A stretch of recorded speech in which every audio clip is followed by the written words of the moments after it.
Break બાદ આપનું સ્વાગત છે। હવે નજર કરીશું અન્ય સમાચાર પર।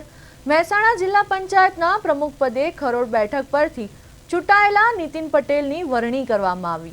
નીતિન પટેલ અગાઉ મહેસાણા જિલ્લા ભાજપ પ્રમુખ તરીકે ફરજ બજાવી ચૂક્યા છે, તેમજ પંચાયત સેવા પસંદગી બોર્ડમાં ડાયરેક્ટર તરીકે પણ સેવા આપી ચૂક્યા છે। તેમના રાજકીય અને સંગઠનાત્મક અનુભવને ધ્યાનમાં રાખી પાર્ટીએ મહત્વની જવાબદારી સોંપી છે।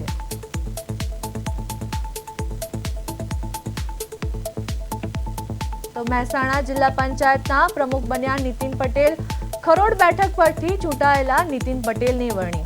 પૂર્વ જિલ્લા ભાજપ પ્રમુખને મળી નવી જવાબદારી। પંચાયત સેવા પસંદગી બોર્ડના પૂર્વ ડિરેક્ટર હવે પ્રમુખ બન્યા।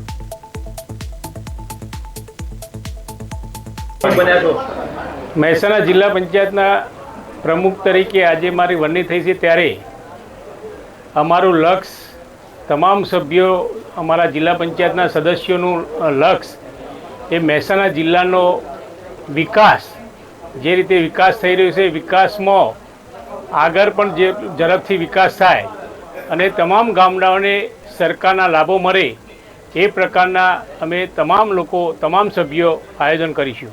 આગામી શું કાર્ય રહેશે? પહેલું કાર્ય અમારું જિલ્લા પંચાયતના વહીવટમાં ક્યાંય જિલ્લા પંચાયતમાં આવતા અરજદારોને ક્યાંય પણ તકલીફ ન પડે અને સરળતાથી બધાનું કામ થાય, એ પહેલી અમારી